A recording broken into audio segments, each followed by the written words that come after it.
Hello everyone, welcome to chemistry academy. और आज हम next episode of JEE Mains selective problems में कर रहे हैं जीओसी को लेकर आप में से कुछ लोगों ने टाइम पर रिक्वेस्ट डाली थी। मैं ये सोच रही थी कि काफ़ी सिंपल सा टॉपिक है, सो एंड में कभी ले लेंगे, बट एनीवेज आइए आज हम लेते हैं जीओसी। तो शुरू तो हम कर ही रहे हैं फ्रॉम 2002 और हम इसे 2022 तक लेकर चलेंगे। मतलब 20 इयर्स के जीओसी के जो भी क्वेश्चंस आए हों वो हम कवर करेंगे। प्रैक्टिकली 22 के बाद यानी 23-24 में number of questions of GOC are relatively more. और मैं जब यहाँ जीओसी कर रही हूँ इसमें आइसोमेरिज्म अभी यहाँ शामिल नहीं किया है, उसको हम एक सेपरेट टॉपिक का नाम देंगे, isomerism that will include both that will include both structural as well as stereoisomerism, दोनों को एक साथ हम करेंगे। तो जीओसी हम शुरू करें उससे पहले मैं आपसे रिक्वेस्ट कर लूं कि अगर आप हमारे चैनल पर नए हैं और अगर पुराने हैं पर अभी तक आपने हमारे चैनल को सब्सक्राइब नहीं किया है तो प्लीज़ हमारे चैनल को सब्सक्राइब करिए। अगर आपको हमारा ये वीडियो पसंद आता है, हेल्पफुल होते हैं, आपको लगता है कि आपकी प्रिपरेशन में कुछ मदद ये दे रहे हैं, तो ज़रूर इन्हें लाइक करिए और जहाँ तक हो सके जितने भी ग्रुप्स में पॉसिबल है आप ज़रूर इन्हें शेयर करें। ठीक, अगर आप ठीक समझें तो आप नोटिफिकेशन के लिए भी ऑप्ट कर सकते हैं ताकि आपको हमारे नए वीडियोस की इंफॉर्मेशन टाइमली मिलती रहे और आप अपनी तैयारी को स्ट्रेंथन करते रहें। ठीक, चलिए तो हम शुरुआत करते हैं। हमारा पहला क्वेश्चन ऑफ AIEEE, मैंने पहले कुछ पिछले वीडियोस में भी आपको बताया था कि मेंस पहले AIEEE के नाम से जानी जाती थी। मेंस तो बाद में ये नाम बना है, पहले AIEEE हुआ करता था, तो इसलिए आपको ये नाम पुराने क्वेश्चंस में मिलेगा। बड़ा ही सिंपल सा question, in the following benzyl allyl system. तो मैं आपको यहां पर पहले याद दिलाना चाहूंगी कि व्हाट इज बेंजाइल सिस्टम। देखिए, बेंजाइल IUPAC नेम के लिए भी ये वर्ड जरूरी है, बेंजाइल क्लोराइड, बेंजाइल अल्कोहल। तो ये जो बेंजीन पर CH2 होगा और यहां से जो भी ग्रुप लगा होगा तो दिस एम्प्टी ग्रुप है ना, empty I mean is available for bonding to one more group, that is why I'm using the word empty, is called benzyl। और जब हम वर्ड अलाइल की बात करते हैं तो हम CH2 double bond CH single bond CH2, आप कह सकते हैं कि प्रोपीन के sp3 कार्बन से अगर कोई चीज जुड़ने वाली है तो उसे हम कहने वाले हैं अलाइल। ठीक, तो बेंजाइल एंड अलाइल। अब ये पूछ रहा है कि in the following benzyl allyl systems, इन्होंने सिस्टम तैयार कर दिए, ये अलाइल है, ये बेंजाइल है, decreasing order of inductive effect is. अब प्लस आई है, माइनस आई है, लेकिन अगर अल्काइल्स मेंशन है तो हम ये मानकर ही चलेंगे कि ये प्लस आई के ऑर्डर की बात कर रहे हैं और प्लस आई का ऑर्डर होता है 3 degree alkyl is better than 2 degree alkyl is better than 1 degree alkyl. और इसी चीज को हम यहाँ देखें तो 3 degree, 2 degree and then primary alkyl, decreasing order, yes this seems to be appropriate, correct, so answer for this question is first. Moving to next question, in the anion, okay, in the anion HCO minus, the 2 carbon oxygen bonds are found to be equal in length. What is the reason for this? चलिए, अगर ये दो जो bond है HCOO minus, तो इसका जो resonance है, रेजोनेटिंग स्ट्रक्चर जो हम बनाएंगे वो इस तरीके का है। So there are 2 resonating structures and both have identical stability, equivalent stability, इन्हें हम इक्विवेलेंट रेजोनेटिंग स्ट्रक्चर्स भी कहते हैं। आइए ऑप्शंस में क्या दिया है वो देखते हैं। Electronic orbits of carbon atoms are hybridise, no, the CO bond length is weaker, the anion HCO has 2 resonating structures and the anion is obtained by removal of a proton from the acid molecule. The most appropriate choice seems to be third. Moving to next question, which of the following does not have sp2 hybridized carbon? इस question को लेने का purpose in सभी नाम का revision है. Acetamide CH3CONH2, this is first option. Option number 2 is acetic acid. CH3COOH is acetic acid. Acetonitrile, CH3C triple bond N. Nitrile is the C triple bond N functional group. And fourth is acetone. हमें कुछ common names बिल्कुल याद रखने पड़ेंगे, याद होने चाहिए, जिनका एनसीईआरटी में रिपीटेटिव जिक्र है, मेंशन है अलग अलग चैप्टर्स में. You need to memorise those common names particularly. आ जाते हैं ये क्वेश्चंस. अब जैसे यहां देखें, एसिटामाइड हमसे कहा है does not have sp2, so this has sp2, this has sp2. ठीक, sp2 हाइब्रिडाइज्ड कार्बन ही पर्टिकुलर पूछा गया है.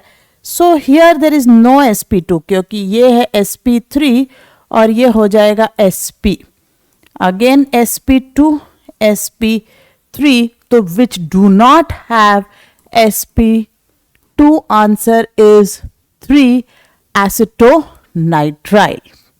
Moving to next question, which is due to the presence of an unpaired electron, free radicals are. As you all know that free radicals are species where carbon has at least one unpaired electron on it, है ना. अब carbon पे जब इस तरह का एक unpaired electron है, how can it be chemically inactive? This is not at all possible. Is it a cation? No. Is it anions? No.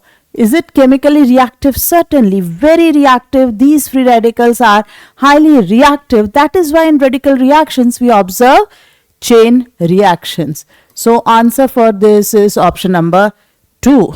Moving to next question, the increasing order of stability of the following free radical is.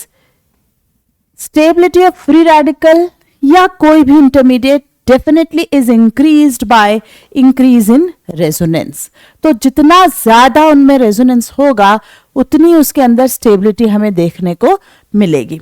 तो सबसे पहला factor हम कहेंगे कि जो हमें यहाँ मिलना है वो हम resonance देखेंगे. ओके, मोर और स्टेबलाइजिंग स्ट्रक्चर्स होंगे जितने ज्यादा उतना अच्छा resonance. या फिर हम कहेंगे is also dependent on plus I groups, also dependent on hyper conjugation.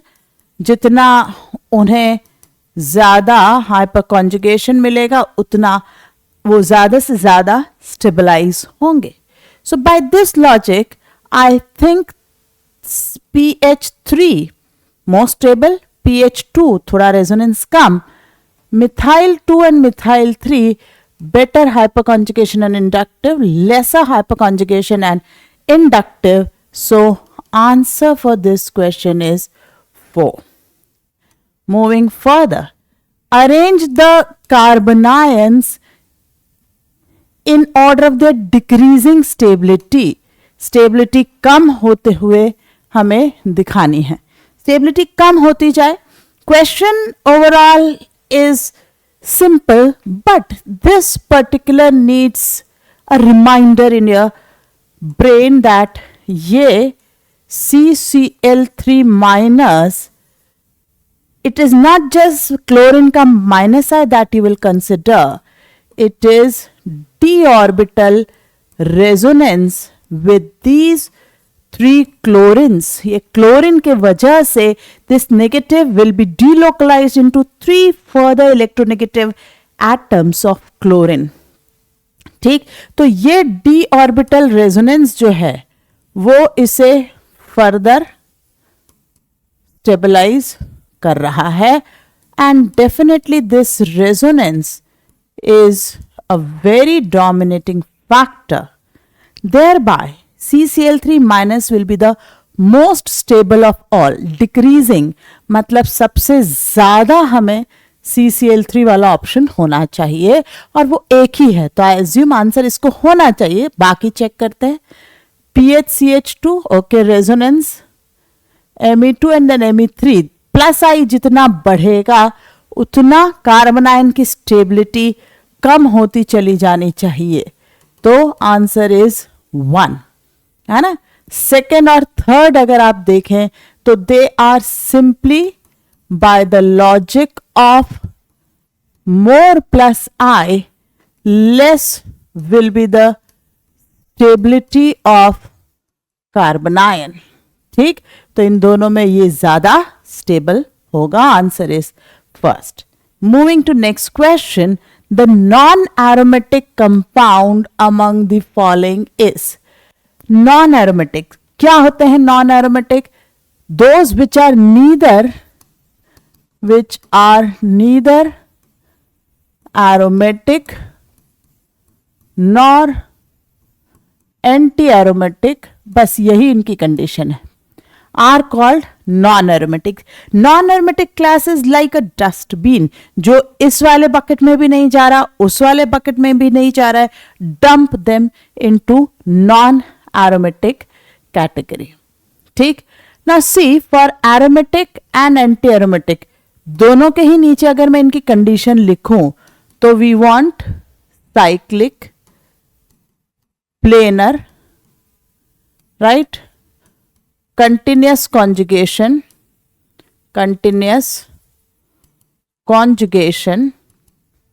and third is that Huckel's rule is 4n plus 2 is equals to number of pi electrons.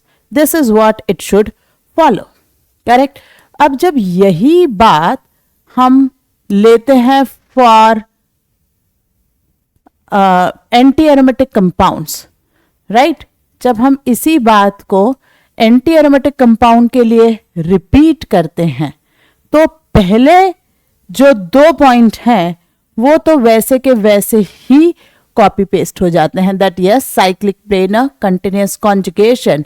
सिर्फ ये जो थर्ड पॉइंट है which is कि Huckel's rule for anti aromaticity is 4n is equals to number of pi electrons. Number of pi electrons 4n होता है। अब इनमें से कोई एक कंडीशन भी गई तो compound becomes non aromatic.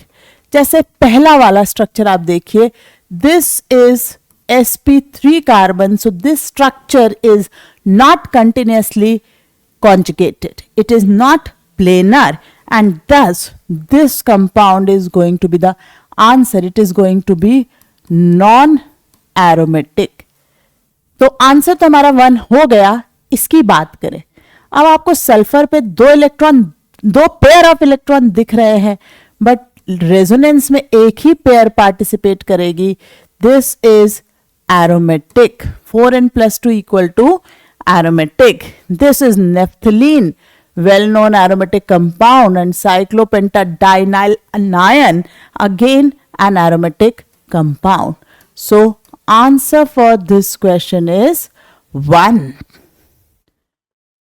Moving to next, orthonitrophenol is less soluble in water than para and metanitrophenol. आइए देखते हैं। देखिए ऑर्थो नाइट्रोफिनॉल जो होगा उसका इस तरह का स्ट्रक्चर है और there is intramolecular H bonding in this structure. ठीक, वेयर एज जब आप पैरानाइट्रोफिनॉल या मेटानाइट्रोफिनॉल की बात करेंगे, मैंने बोले जो है उनसे उल्टा लिखती गई हूं, मेटानाइट्रोफिनॉल एंड पैरानाइट्रोफिनॉल, तो इनमें इंटरमोलिकुलर H बॉन्डिंग होगी, इंट्रा नहीं होगी। एज अ रिजल्ट ये जो इंटरमोलिकुलर H बॉन्डिंग की कैपेसिटी रखते हैं, जब इन्हें वाटर में डाला जाएगा तो ये वाटर के मॉलिक्यूल से हाइड्रोजन बॉन्डिंग करेंगे और इसलिए ज्यादा अच्छी सॉल्युबिलिटी एग्जिबिट कर पाएंगे, क्योंकि ये ज्यादा आसानी से वाटर के साथ इंटरैक्ट कर रहे हैं।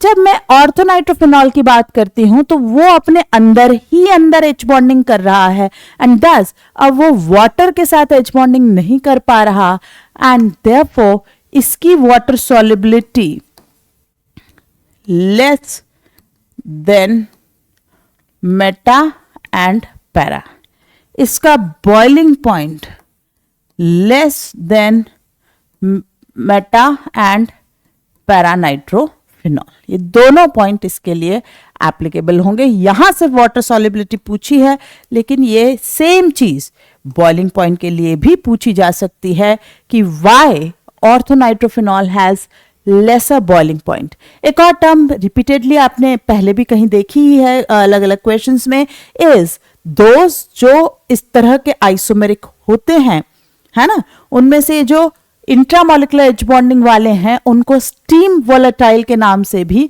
पूछा गया है अलग अलग सवालों में। ठीक, आइए यहां ऑप्शंस देखते हैं। तो melting point of orthonitrophenol is lower than those of Meta and para isomers, इसका वाटर सॉल्युबिलिटी से कोई लेना देना नहीं। Orthonitrophenol is more volatile in steam than those, again that is those statements are true, but उनका यहां कोई लेना देना नहीं है। Orthonitrophenol shows intramolecular H bonding, yes, अब मैं ये कैसे कह पा रही हूं, देखिए, is less soluble in water than P and M nitrophenol because orthonitrophenol shows intramolecular H bonding। वो because के कंटिन्यूएशन में जब मैं ये ऑप्शन पढ़ रही हूं तो वो उस बिकॉज को एग्जैक्टली एक्सप्लेन कर रहा है, इसलिए आंसर इज थर्ड। ठीक, going to next, which of the following compounds are anti aromatic. हमने अभी लास्ट क्वेश्चन जो था ये, इसमें already condition of anti aromaticity देखी थी कि yes they should be cyclic planar, right, continuous conjugation होना चाहिए इनमें, और हम इन्हें हकल्स रूल अगर अप्लाई करें तो they should follow 4n equal to number of pi electrons का Huckel's rule. This was the condition of anti aromaticity. अगर मैं इस कंडीशन को यहां अप्लाई करने जाऊं, मैं सारों को ही एक बार कैटेगराइज जरूर करूंगी। This is furan, it is aromatic, 4n + 2 = 6, ये जो मैं 6 रेड डॉट बनाई हूं, ये वो इलेक्ट्रॉन है जो इस रेजोनेंस में एरोमेटिक क्लाउड बनाएंगे, साइक्लिक रेजोनेटिंग क्लाउड बनाएंगे। इस पर आते हैं, दिस इज sp3, सो ये non planar and thus non aromatic compound हुआ। Coming to this, very important, आपको ये एंटी एरोमेटिक लग सकता है कि 4n सिस्टम है, 8 इलेक्ट्रॉन्स आपको नजर आ रहे हैं, नहीं, this is non planar tub shaped structure. तो ये बिल्कुल ध्यान से रखें, ये नॉन एरोमेटिक होता है, ना कि एंटी एरोमेटिक। ये इस तरीके का non planar tub shaped structure दिखाता है, and when it is non planar, ये कंडीशन डिस्टर्ब हो गई, cyclic planar, so this is non aromatic. Coming to fourth, it is aromatic क्योंकि ये anion means a pair of electron is there, 4n + 2 = 6. Coming to fifth, 1 2 3 4, 4n = 4, n = 1, cyclic planar, yes there will be conjugation, ठीक, ये सब चीजें हैं, पर structure is not satisfying the Huckel's rule, so this is anti aromatic. Similarly this is also anti aromatic. ये दोनों जो हैं ये एंटी एरोमेटिक है, मतलब 5 और 6 चेक करें, 3 and 6 no, 2 and 5 no, 1 and 5 no, 5 and 6 yes. So fourth is the correct option and thus answer for this question is 4. Moving to next question. Among the following, the molecule with the lowest dipole. अब सबसे कम dipole moment किसका है? Very very important question. ये 11th की chemical bonding नामक chapter में भी पूछा हुआ है, समझाया हुआ है, राइट? एनसीईआरटी के अंदर आपको ये पूरा इसका क्वेश्चन वहां मिलेगा. And the same concept, same question is again repeated in 12th volume 2 NCERT in alkyl halide chapter. तो 2 बार एनसीईआरटी में 11th में 12th में हर साल इसको रिपीट किया गया है. इसको आपको कहा गया है कि it is important. So it is actually important for your exams also. ठीक. Among the following the molecule with the lowest dipole moment, सबसे कम किसका होगा? तो yes, CCl4 is the lowest. Answer तो इसका 3rd हो गया, पर बाकियों के बारे में भी हमें जानकारी होनी चाहिए. ठीक. वही चीज को लेने के लिए ये molecular dipole moments of methyl halides मैंने किसी बुक से ली है, वाडे से ली है. इनको आप ध्यान से देखें. When it is CH3Cl, Br and I, ये देखिए क्लोरीन, ब्रोमीन और आयोडीन, इनमें अगर आप देखें तो CH3X is having greater dipole moment than CH2X2. देखिए 1.94, 1.60, 1.03 डिक्रीजिंग ऑर्डर है ना. Then CHX3 end of course CX4 तो हमेशा ही 0 है, कोई सा भी ले लो. So this thing is valid. This when X is chlorine और ब्रोमीन और आयोडीन. इन 3 के लिए ऑर्डर है CH3X, CH2X2, CHX3 and then CX4. But for fluorine, fluorine के लिए आप चेक करें. फ्लोरीन के केस में CH2X2 is greater then CH3X. CHX3 अभी भी कम है, नो प्रॉब्लम, बट बाकी ऑर्डर चेंज है फॉर फ्लोरीन. फ्लोरीन के लिए ऑर्डर क्या है लिखते हैं हम, तो CH2F2 is greater then CH3, F is greater than CHF3 and again CF4 is the least of all. CH2X2, CH3X, CHX3, ये थोड़ा सा वेरिएशन आता है. क्यों आता है? इट कैन बी एक्सप्लेन क्योंकि dipole moment ultimately is also dependent on the bond length, है ना. तो उस पर भी ये डिपेंड करता है और हम इसे प्रूव तो कर सकते हैं बट उसकी जरूरत नहीं है. आप क्लोरीन, ब्रोमीन, आयोडीन को पहले ध्यान रखें, ये ज्यादा चांसेस हैं इनके आने के.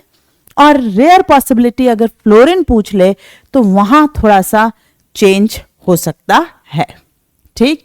अगले सवाल पर बढ़ते हैं. It is the order of stability of the following carbocations is. Again carbocation की ऑर्डर ऑफ स्टेबिलिटी जो होगी वो रेजोनेंस पर डिपेंड करेगी. Directly dependent on resonance. जितना रेजोनेंस ज्यादा उतनी स्टेबिलिटी ज्यादा. तो सबसे ज्यादा रेजोनेंस जो आपको नजर आ रहा है वो इस बेंजाइल कटायन में है ना. This is having maximum resonance. Then the first one is having resonance कम से कम. अलाइल कटायन में 2 रेजोनेटिंग स्ट्रक्चर, ये रेजोनेंस अवेलेबल है. whereas here there is no resonance. So third, then it should be first and then it should be second. So third, then first, then second. Fourth is the answer. Option number 4. Answer is 4. ठीक. आइए बढ़े अगले सवाल पर. Very important question, very very important question. इसमें मुझे कुछ और भी चीजें ऐड करनी थी इसलिए मैंने ये सब और डेटा यहाँ लिखा है. आप प्लीज इस पर्टिकुलर स्लाइड को पॉज करके और एक बार अपने नोट्स में ये डेटा एक जगह लिख लें, शॉर्ट नोट्स के तौर से ये कभी काम आएगा। ठीक, क्या है आइए देखते हैं।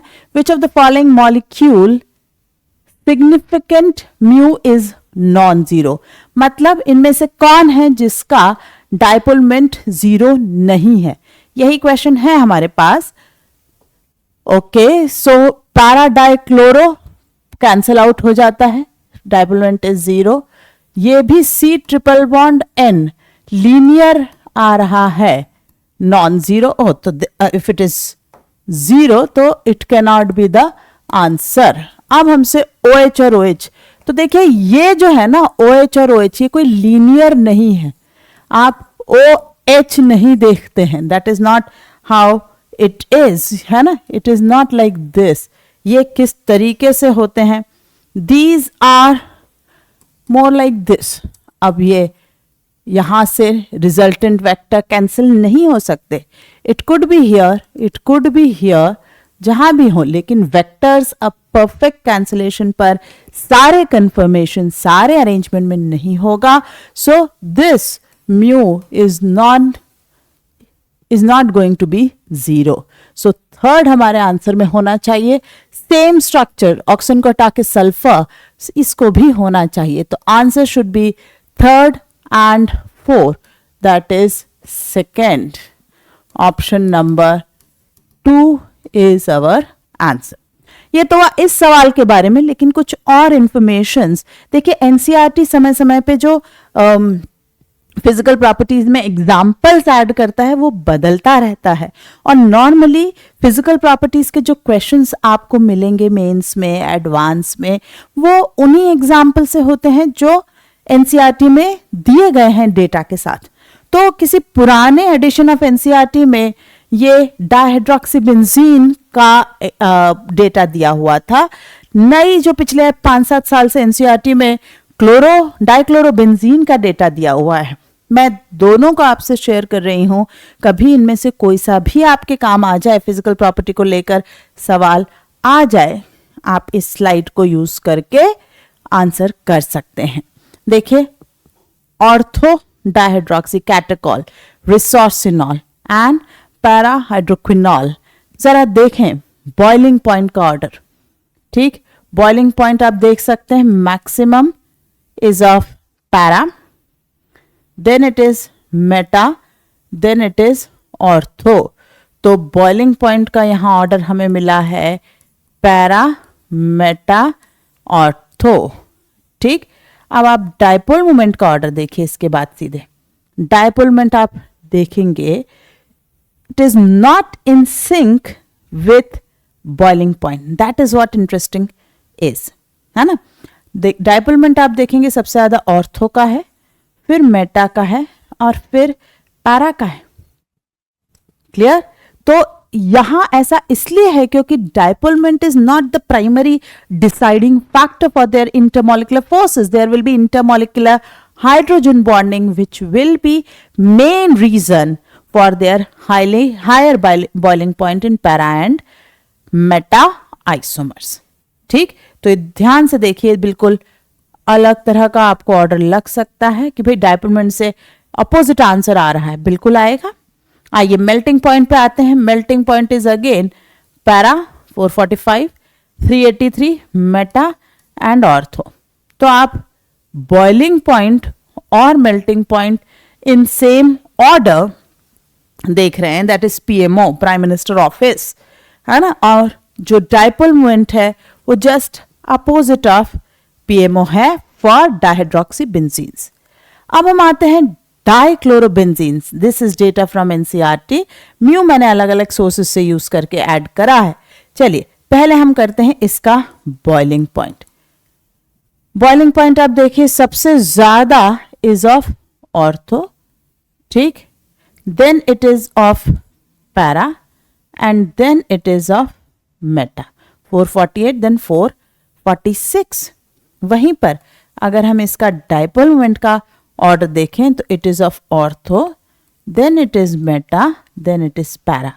कोई भी चीज एग्जैक्ट, सिंपल, डायरेक्ट एक जैसे ऑर्डर में नहीं दिखने वाली है। Whereas melting point para का सबसे ज्यादा है, ये देखिए, उसके बाद मेटा का नहीं है, ऑर्थो का है, और फिर है मेटा का, POM। आप इन चीजों को देखिए, वो फिर भी थोड़ा प्रेडिक्टेबल हो सकता है, बट ये जो डाइक्लोरोबेंजीन है, this is to be kept in mind. और ये लेटेस्ट एडिशंस ऑफ एनसीईआरटी में this data is exclusively mentioned, ये दिया हुआ है। तो इस पर कभी भी डायरेक्ट सवाल आ सकता है, फॉलोइंग में से किसका बॉइलिंग पॉइंट ज्यादा है, मैक्सिमम है, ऑर्डर क्या है, मेल्टिंग पॉइंट का ऑर्डर क्या है ना, कुछ भी इनमें से क्वेश्चन बन सकता है। So please be careful with these informations. They can be definitely asked as such in your exams. Coming to next question, which of the following molecule is least resonance stabilized? Okay, least resonance stabilized, of course, 3 pi electrons, aromatic cloud, same 4n plus 2 equal to 6, same 4n plus 2 equal to 6, है ना, ये आपको नजर आ रहा है। इन तीनों की resonance energy की वैल्यूज भी मैंने यहां ऐड कर दी है, लेकिन ये फोर्थ वाला देखिए, यस यू कैन से कि इसमें भी तो 6 इलेक्ट्रॉन ही रेजोनेट कर रहे हैं, पर ये एरोमेटिक नहीं है, ये नॉन एरोमेटिक सिस्टम है, और नॉन एरोमेटिक सिस्टम्स की रेजोनेंस एनर्जी कम होती है, स्टेबिलिटी कम होगी, and thus the answer for this one, that is the least resonance stabilized for out of these 4 is fourth one. Answer is 4. Moving to next question, the correct order of stability for the following alkoxides is, हमें 3 अलग अलग alkoxides दिए हैं और इनमें हमें stability का order grade करना है। देखिए अल्कोक्साइड मतलब ऑक्सीजन पर नेगेटिव चार्ज, तो बेसिक ट्रीटमेंट इनका आप कैसा करेंगे, जैसे कार्बन आयंस का हम करते हैं उसी तरीके से इसे भी हम सॉल्व करेंगे।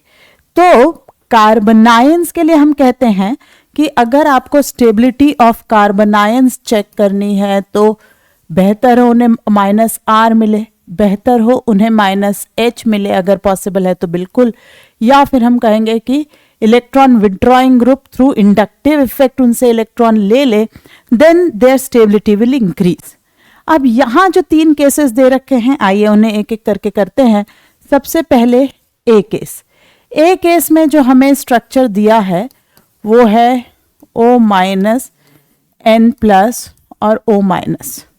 ठीक, ये नाइट्रो का कोऑर्डिनेट हमने प्लस और माइनस से लिखा है। अब इस O- को यहां से रेजोनेंस नहीं मिल सकता, so there is no resonance, but we have -I of NO2 group. This is maximum we can have in this particular structure. Let us move to structure number B. अगर हम B की बात करते हैं, B में हमें NO+ plus O-। ठीक, यहाँ रेजोनेंस बिल्कुल पॉसिबल है, लेकिन वो रेजोनेंस इलेक्ट्रोनेगेटिव ऑक्सीजन पर नेगेटिव चार्ज नहीं पहुंचा पा रहा है।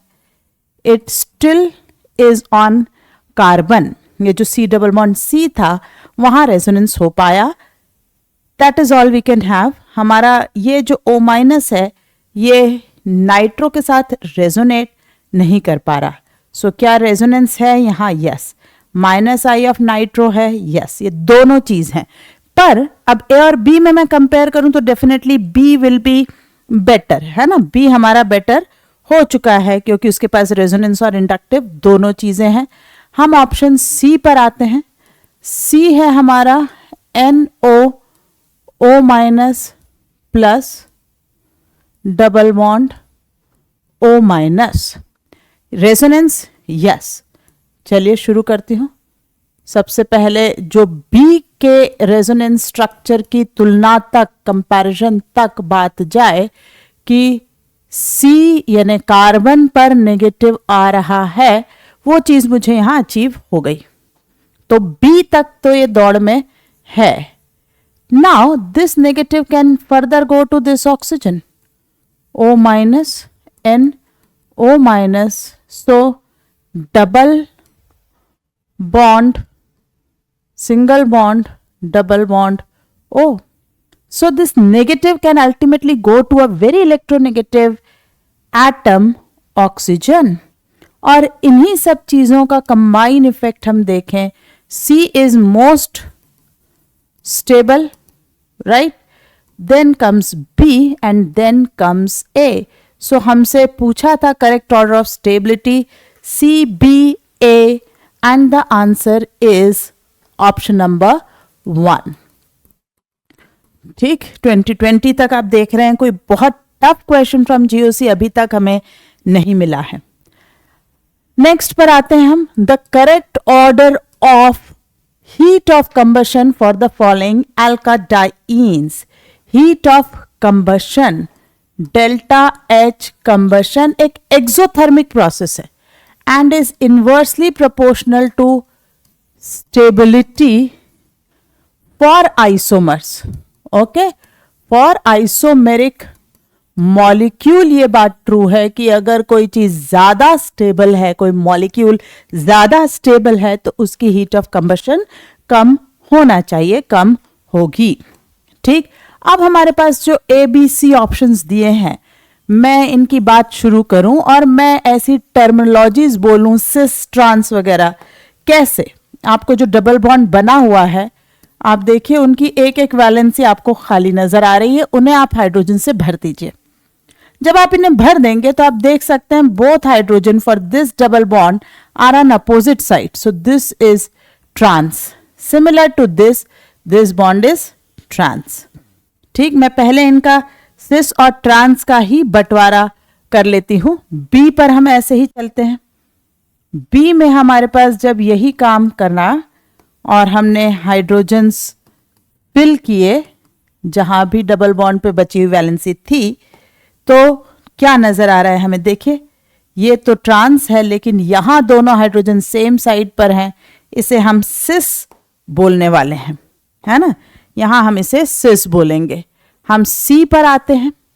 सी में डबल बॉन्ड इस तरीके से. Again we'll do the same exercise. Fill the hydrogens, hydrogen, hydrogen, hydrogen and hydrogen. So this is also cis, this is also cis. Both the bonds are cis in their arrangement. And as you know, cis is less stable than the trans, provided other things are exactly identical. What I mean here, other things are identical, that in all of them, carbon count is same, right? Number of double bond is same. And those two double bond are in conjugation in all three. तीनों में ये resonance है. अगर किसी एक में resonance नहीं होता तो irrespective of cis trans हो वैसे ही less stable than resonating diene होता है ना. तो ये सारी बातें मैंने एक साथ एड्रेस करना चाहिए कि other things being same.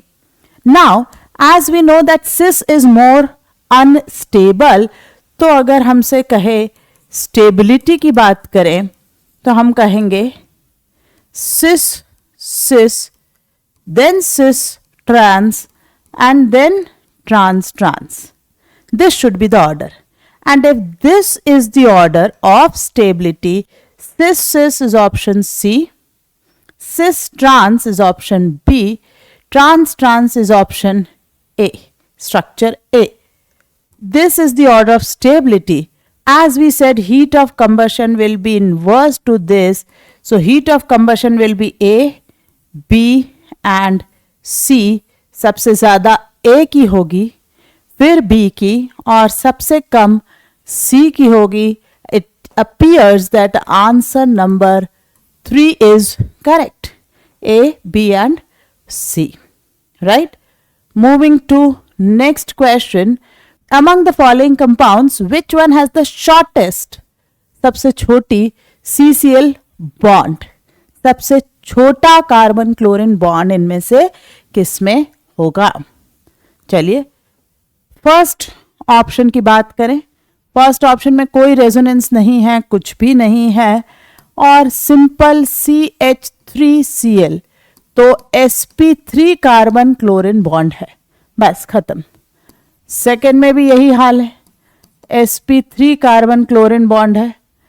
Third में CH2 डबल बॉन्ड CHCl, तो sp2 कार्बन और क्लोरीन बॉन्ड तो है ही, that factor is there and also resonance is there, so this is going to be short.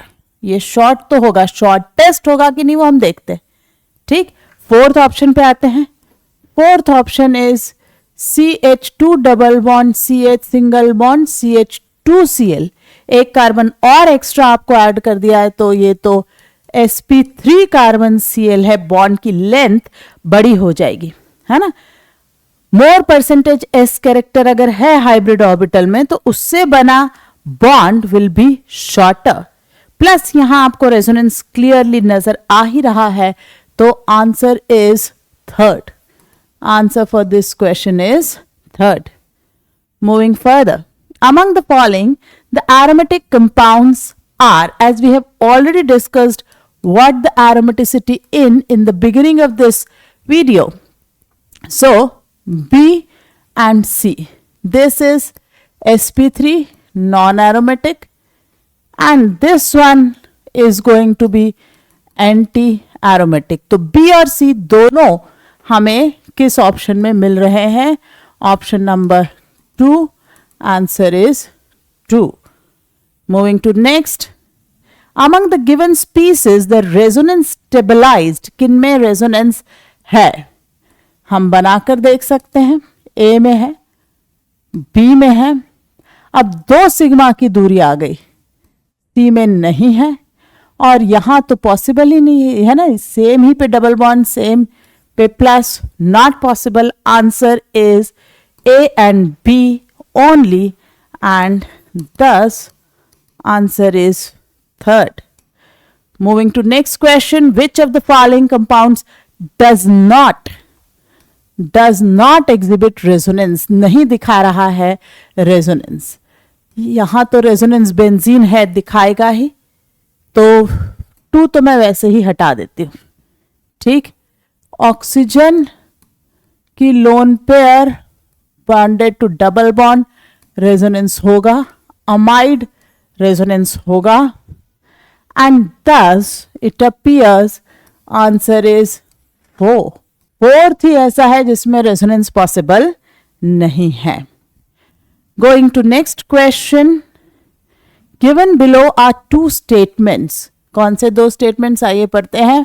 हाइपरकॉन्जुगेशन is a permanent effect, yes, hyperconjugation is a permanent effect, the effect which is independent of the surroundings of a molecule, जो molecule की inherent property होता है, okay, जो surrounding से change नहीं होता। yes, hyperconjugation is like that. Hyperconjugation in ethyl cation CH2 positive involves the overlapping of carbon sp2 and hydrogen 1s orbital। well, ये जो है ये sp3 कार्बन है, ये ओवरलैप अगर यहां हो भी रहा है, पॉसिबिलिटी मतलब ये sp3 ऑर्बिटल और इसकी mtp ऑर्बिटल से ओवरलैप कर रहा था, that we can say. So second statement is false, है ना, mt2p तो बात सही है, बट ये sp3 1s है, सो second statement is false, statement 1 is correct, so answer is third. Moving to next question, the presence of weaker bonds make alkenes less stable than alkenes, yes, weaker कौन सा? pi bond, तो इसलिए वो ज्यादा reactive होता है, that part is correct. The strength of the double bond is greater than that of carbon-carbon single bond. In the light of the above statement, choose the correct answer from the options. Now this is also true. आप बोलेंगे दोनों statement कैसे true हो गए? जब ये कह रहा है strength of a double bond, तो एक complete C double bond C और सिंगल बॉन्ड की बात कर रहा है, तो bond dissociation energy of double bond total is greater than single bond. जब रिएक्टिविटी की बात करता है तो सिर्फ पाई तोड़ता है, सिग्मा तो तोड़ता ही नहीं है, इसलिए वहां पर वो बात सही हो गई कि it has a weaker bond that make its reactive. So option both statement 1 and 2 are correct, यानी आंसर हो गया option number 1। Option number 1 is our answer. Let's move further. Which of the following is an example of conjugated diketone? Third, there is no other possibility. This is the only one. Yes, it is cross conjugated. That is fine. But still, they are conjugated, and thus answer for this is third. Moving to next. Which of the following is most stable? As per NTA, इन्होंने सिर्फ इसमें relative stability due to aromaticity consider करी है और इसलिए उन्होंने answer इसका 1 दिया। I am not very fond of this type of question because एक तो इसमें बहुत ही रैंडम कंपैरिजन करा दी गई है। कार्बोकैटायन अलग है, कार्बन आयन की अलग एनर्जीज होती हैं, न्यूट्रल मॉलिक्यूल अपने आप में डिफरेंट है। ठीक, अब is most stable in terms of they should have asked ki is having the most resonance energy, is most stable as expected from their bond energy, उससे ज्यादा कौन स्टेबल है, मतलब वही रेजोनेंस एनर्जी, तब आंसर 1 देने में मुझे थोड़ी भी हिचक नहीं होती। बट इस पर्टिकुलर फॉर्मेट में I don't know, I don't want to give 1 but they chose 1, I would have selected 4th. Why? It is neutral, it is having more number of sigma bonds, right? It is ring wise more stable.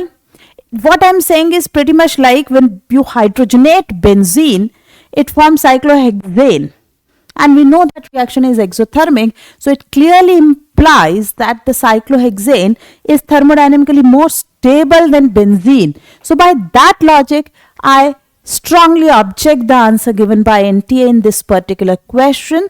They preferred answer 1, right? But it is very ambiguous. I don't know. I would have had been in your place, surely would have hit 4. ठीक, can't help. ऐसे बहुत सारे question हैं mains में जिनका हमारे पास कोई solid explanation नहीं है कि उन्होंने ये आंसर क्यों लिया, है ना। मैं इस क्वेश्चन की लैंग्वेज में कमी महसूस करती हूं। अगर इसकी लैंग्वेज और रिफाइन की जाती तो definitely 1 could have been the answer. Moving to next question, which of the following structures are aromatic in nature? ये क्वेश्चन आप देख रहे हैं, हम शायद 4th टाइम ये सॉल्व कर रहे हैं, aromatic, non aromatic, anti aromatic, तो बहुत बार ये सवाल आ रहा है। आई होप आप लोग इस चीज को पूरी तरह से ऑब्जर्व कर रहे हैं, ध्यान दे रहे हैं और इस चीज को मेंटेन करेंगे जब जरूरत होगी, है ना। क्वेश्चन आएगा cyclopentadienyl tropylium cation aromatic, 2 sp3 non aromatic, 6 pi bond and 1 this anti aromatic. So answer is only A and B. Answer is 2. Going to next. Which of the following carbocation is most stable? Again we'll have the same logic, that is resonance. किसमें कैसा resonance है? The first carbocation is this, right? So this plus can resonate but only with this pi bond, not with oxygen. That is clear. Second में हम देखें OCH3 plus, again yes ये यहाँ plus आएगा, इसके बाद ये यहाँ जाएगा, बट ऑक्सीजन की लोन पेयर यूज करके ये प्लस अपना ऑक्टेट कंप्लीट नहीं कर पा रहा है, right? It is not possible for this particular carbocation to have a complete octet resonating structure. Third पर चलते हैं, CH3O double bond positive. Oh, this one can have resonance till oxygen and will have one of the structures where octet of all the involved atoms is complete. This is very stable contributing structure. Fourth के पास क्या ये possibility है? CH3O double bond, ओ yes, बिल्कुल इसी के जैसा ही condition है. यहाँ भी आपको कंप्लीट ऑक्टेट रेजोनेटिंग स्ट्रक्चर मिल रहा है और साथ में 2 पाई बॉन्ड का रेजोनेंस है, वहां 1 पाई बॉन्ड का रेजोनेंस है.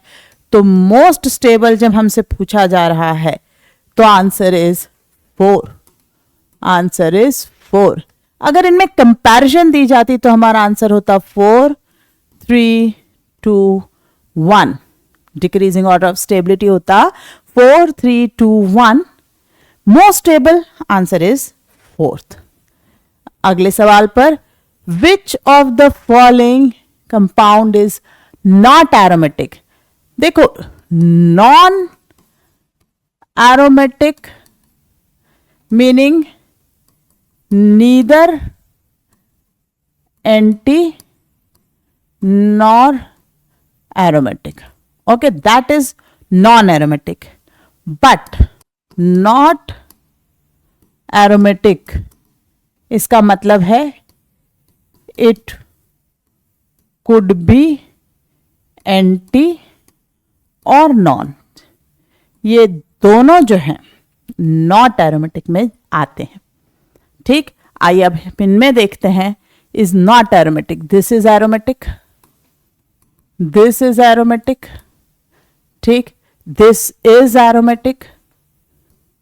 ये 10 एन्युलीन देखने में आपको लगेगा 4n + 2 = 10 और ये नेफ्थलीन जैसी आपको फीलिंग देगा.